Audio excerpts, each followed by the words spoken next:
Assalamualaikum warahmatullahi wabarakatuh. Kami dari kelompok 4 yang beranggotakan Maura Putri, Muhammad Hafiz, Putri Muara, Siska Nur Anissa, dan Siti Rahma Maulida. Di sini kami akan menjelaskan bagian 4, yaitu tentang tahap menentukan tujuan khusus, tujuan umum, dan target. Yang pertama ada tujuan umum dan tujuan khusus. Tahap menentukan adalah menentukan tujuan umum, tujuan khusus, dan target. Perumusan tujuan pada dasarnya menjawab kunci pertanyaan, yaitu kemana kita mau pergi atau apa yang ingin kita peroleh. Tujuan khusus adalah hasil yang diharapkan dari pelaksanaan kegiatan yang sukses menggunakan input melalui proses. Tujuan khusus diformulasikan menurut prioritas dan penyebab. Tujuan khusus juga harus mempunyai SMART, yaitu specific, measurable, attainable, realistic, dan time bound. Kriteria suatu tujuan adalah yang pertama harus spesifik, mudah diukur, mudah dicapai, dan rasional dalam batasan waktu atau yang bisa kita sebut dengan singkatan SMART. Yang kedua harus terkait dengan masalah. Yang ketiga jenis tujuan. Ada tujuan umum yaitu program, tujuan khusus yaitu proyek, dan tujuan kegiatan. Yang keempat, dalam RTPK dicantumkan tujuan program, tujuan jangka pendek, dan tujuan kegiatan yang diperlukan untuk menghitung pembiayaan. Contoh tujuan khusus dalam kegiatan yaitu penurunan prevalensi gizi buruk, peningkatan linakes, peningkatan posyandu, penurunan penderita DBD, penurunan kematian kasus diare, dan penurunan dropout penderita TBC. Untuk membantu penyusunan tujuan, dapat menggunakan teknik pohon tujuan sama dengan objective tree dengan langkah sebagai berikut. Konversi masalah dalam pohon masalah ke pernyataan positif. Contoh, bila masalah dalam pohon masalah keterlambatan rujukan, kedaruratan obstetrik, tujuan dirumuskan dalam periode perencanaan mendatang, jumlah keterlambatan rujukan, kedaruratan obstetrik turun 40%, perlu dijelaskan definisi secara jelas apa yang dimaksud keterlambatan dan kedaruratan obstetrik. Menetapkan tujuan dapat melihat pada diagram sebab akibat yang semula merupakan pernyataan, masalah menjadi pernyataan tujuan dengan merubah kalimat negatif menjadi kalimat positif.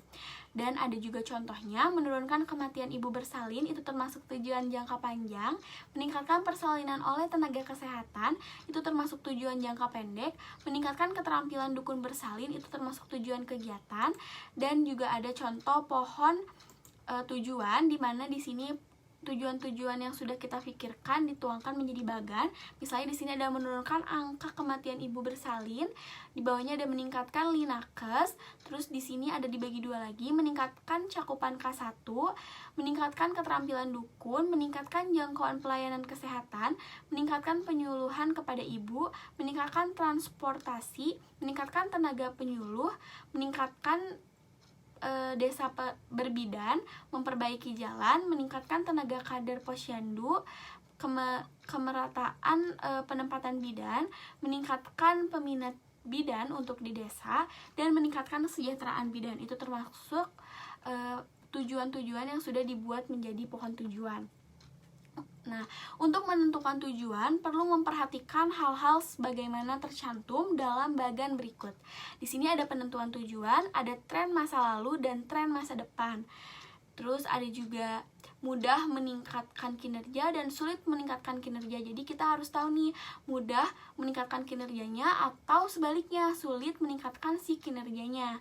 Terus ada juga tujuan dalam Renstra-Kes, tren analis. Yang ketiga ada fenomena diminishing return, prospek sumber daya atau dana, dan kapasitas institusi. Kita juga perlu tahu dari sini tuh apa sih kinerja sekarangnya dan kinerja tahun depannya. Dan yang selanjutnya ada target.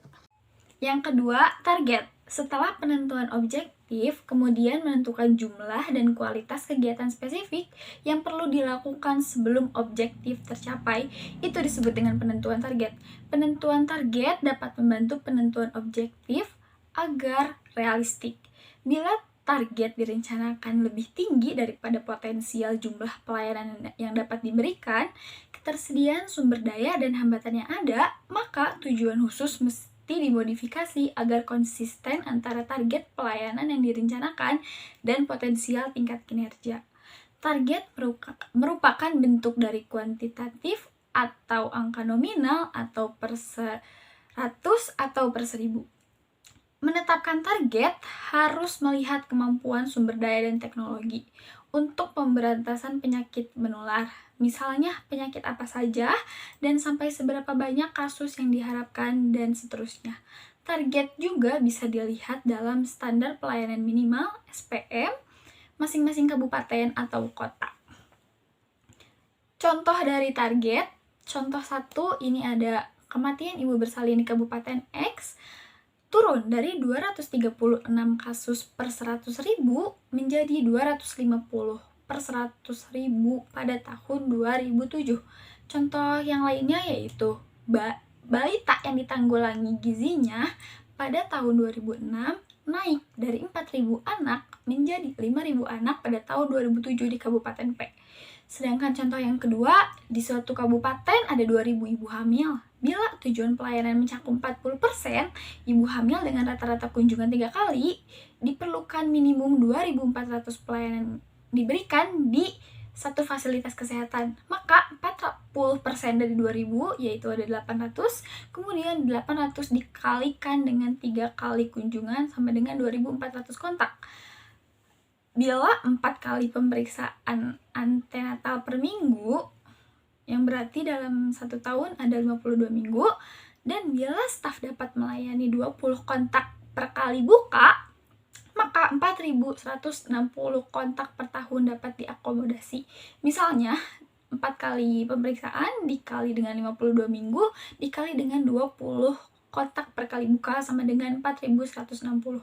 Yang berarti lebih besar daripada target rencana pelayanan yaitu sebesar 2.400. Implikasinya objektif mesti 60% ibu hamil, jadi 3.600 kontak.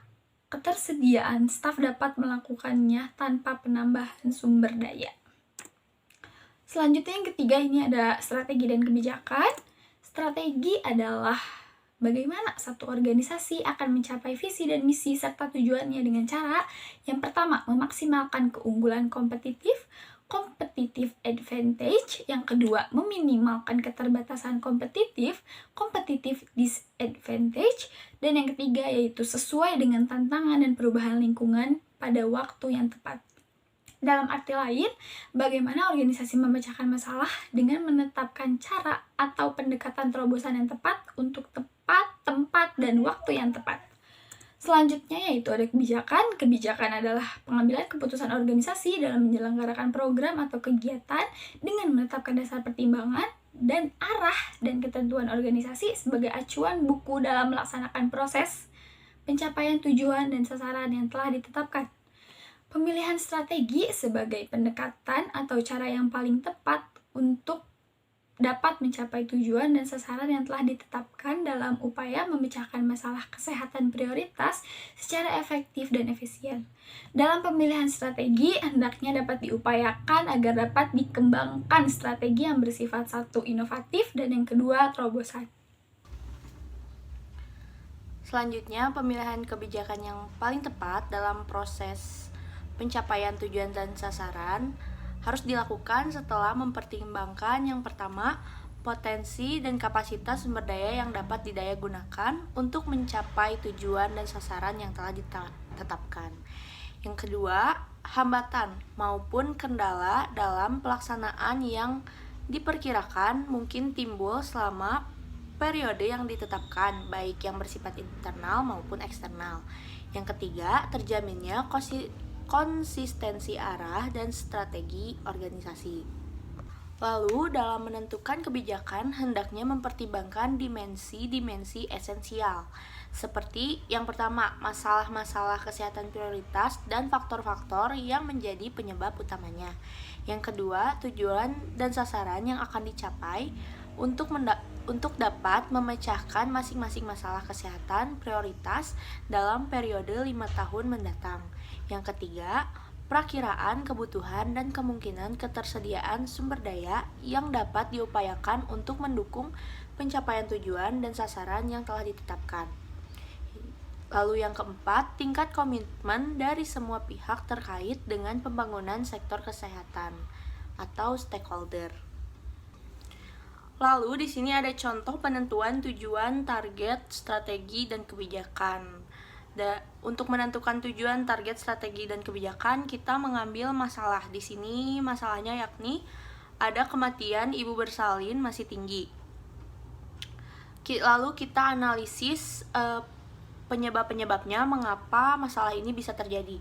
Di sini penyebabnya yakni ada ANC rendah, Linakes rendah, 40% desa belum ada bidan, 50% posyandu belum berfungsi optimal.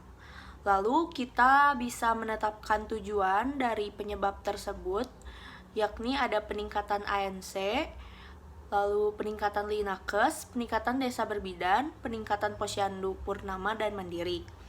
Selanjutnya ada target. Target adalah suatu capaian yang akan kita tuju, yakni di sini ada 90% K4, 90% Linakes, 80% desa berbidan, 30% posyandu purnama dan mandiri. Lalu ada strategi. Strategi itu dimana cara kita untuk menggapai suatu tujuan dan target yang telah kita tentukan. Di sini strateginya yakni peningkatan SDM petugas, juga peningkatan PSM dan UKBM. Lalu ada kebijakan yang diambil yakni mengoptimalkan UKBM yang sudah ada, juga ada pelatihan on the job training.